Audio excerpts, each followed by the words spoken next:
Dr. Jones, Dr. Jones, a minute ago, a while ago, we talked about missing tooth and the havoc they can bring in a mouth, from headaches to neck pains to shoulder pains, never mind chewing the food not so good, which creates a whole row, and teeth becoming crooked, and by doing so, like a fence ball, other teeth starting to, in itself start to look ugly. Okay, we covered that. Now, what are the options, and have there been major improvements over the last, let's say, decade, or anyway, in order to replace a missing tooth? There's lots of names floating around, and sometimes people think that let's just say the implant or whatever, it totally replaces whatever was before.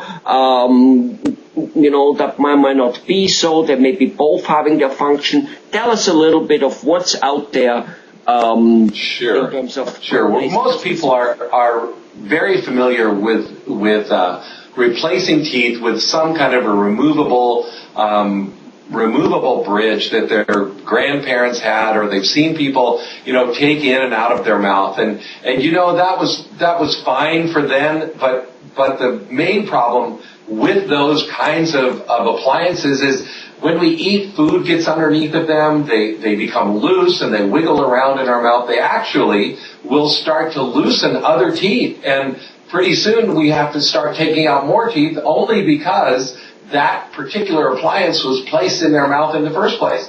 So over the years, the improvements have been made, but one of the biggest improvements of the last century was the invention of the dental implant. It's made out of titanium, and it actually replaces a root. So a good term would be an artificial root. And when an artificial root is placed inside either the upper jaw or the lower jaw, it does two things. One thing is it stabilizes bone loss. Helmut, when we lose a tooth, not only does it impair the function of how our teeth chew and grind our food and how we nourish ourselves, but the bone that used to be in that area, that used to support that root, will also start to dissolve away. And if you have a dental implant put in, or an artificial root, that will preserve that bone, preserve that healthy jaw bone. So basically, so that it doesn't. The bone, sorry to interrupt you, the bone basically, somehow the body, if there's no root in it, it's almost like the body says, we don't need you. Almost like if you get a cast on your hand for a couple months, I don't know whether you ever had that, but I did, and then you take it off and your hand is thin like a little wire. It's smaller. That's exactly right. Every bone needs compression and tension, whether it's our fingers or our legs, our arms. Any bone that we have needs compression or tension in order to stabilize the health of that bone. And when you take a tooth out, that particular area of the upper jaw or lower jaw no longer has that compression or tension. And so the bone starts to dissolve away. It starts to atrophy. Just little by little, starts to dissolve away. Is that one of the reasons why, people who have a fair amount of teeth missing, they start looking like a dried out caved-in tomato? Absolutely. Absolutely, because instead of having a jaw that might be an inch or more thick, that jaw is maybe a quarter of an inch thick, and they've lost, 3/4 of the amount of bone that they used to have. And so their face just all looks sunken in, and their cheeks are sunken in, they get wrinkles faster, because everything is starting to dissolve away. And so that is one of the most important functions of a dental implant, is to restore that health of that bone, that jawbone in that area. But the second, maybe more important, function of that artificial root is it now becomes a platform on which we can build a new tooth. In other words, it's the same as a dental crown on a tooth, that most people know what a crown is or a cap is on a tooth. We can put a cap or a crown on top of a dental implant that completely restores the function of that tooth used to have. And now the patient can chew again. And they don't have a space where other teeth will move into. So now we talked earlier about the joint stability, the jaw joint, the TMJ stability. Now that can become more stable because you don't have teeth that are moving. Now we can chew our food more functionally and totally, instead of having to chew on our front teeth. Let's go a little bit. So the dental implant is. Finish your Very, sentence. very helpful. Good. Let's go a little bit. Dental implants very helpful. Great. Let's go into the difference a little bit, Dr. Jones, of there may be pros or cons, or maybe when needed and when one is needed or the other one is needed. Let's take let's say 3 or 4 unit bridge, which basically means you use 2 of the old teeth, you put a crown on it, and you hang a couple teeth in between, which makes it a bridge. Correct. Absolutely. Filling the space, and I'm sure the teeth can be adjusted for your DMJ and all that. Absolutely. Right? Yes. Good. Yes. Now that versus an implant, are there times when one is more preferable versus the other one, or does one last longer than the other one? Are there some handicaps which one brings with it versus the other one? Sure. Tell us about it. Yeah, Helmut, and it's a great question because, we talked earlier about how do we decide what is the best treatment. You can go to a restaurant and choose from a variety of things, but in dentistry, really, what is the best, and how do we decide what that is? And it might be different. Almost similar circumstances might be different for one person than another.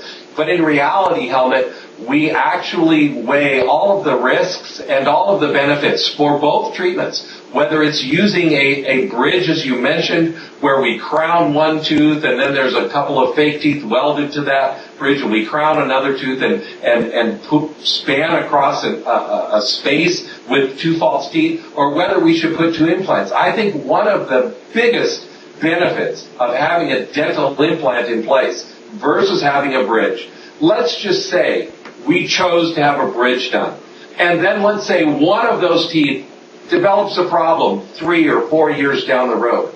We have to replace that entire 4-tooth bridge. Or if that tooth needs to be removed, now we need a bigger bridge. But if we've chosen to replace those missing teeth with a dental implant or 1 or 2 dental implants, and let's say that same problem happens and we have a problem with one of the teeth, now we only have to work on that 1 tooth. We don't have to replace the entire bridge again. So in the long run, I really do think that even though the investment is significant in the first place, down the road it is a money saver. Because I have, in many people, before implants were readily available, many people I've had to replace bridges 2 or 3 different times because of problems. And it wasn't until, in fact, one patient, I said, we could do this again in another 5 or 6 years, or you can go and get some dental implants, and now we don't have to. So 2 things happen. Number 1, we haven't had to replace any of his teeth because, a bridge is basically building a larger house on a smaller foundation.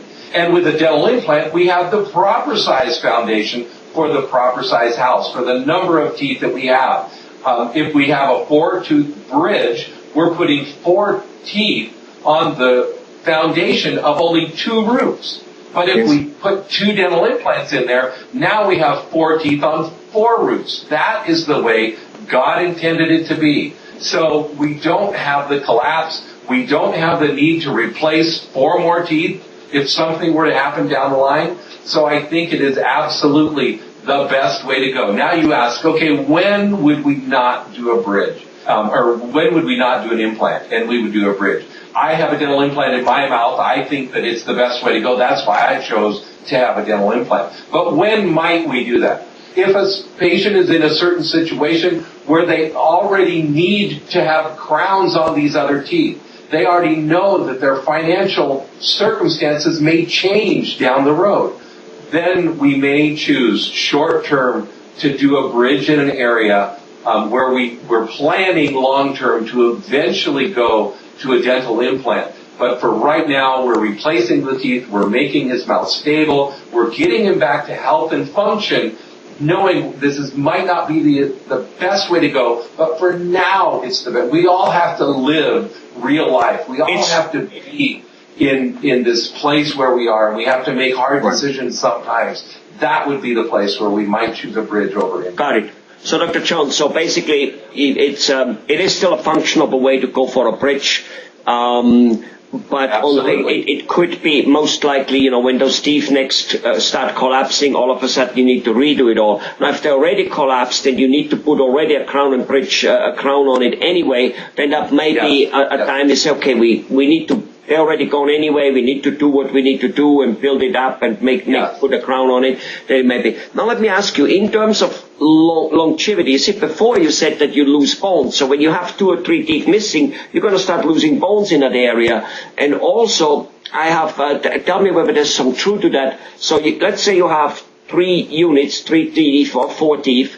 They're kind of welded together for all purpose. They're probably not welded together, but I'm just using that word. Now, you can't really floss in between, so you need to use those, whatever they call those things which you go underneath. Now, I am somewhat a sloppy guy. Like at night, when I go, my wife and me go to the bathroom the same time, and we come out there literally an hour and a half later. We talk and talk and talk. But here's the thing.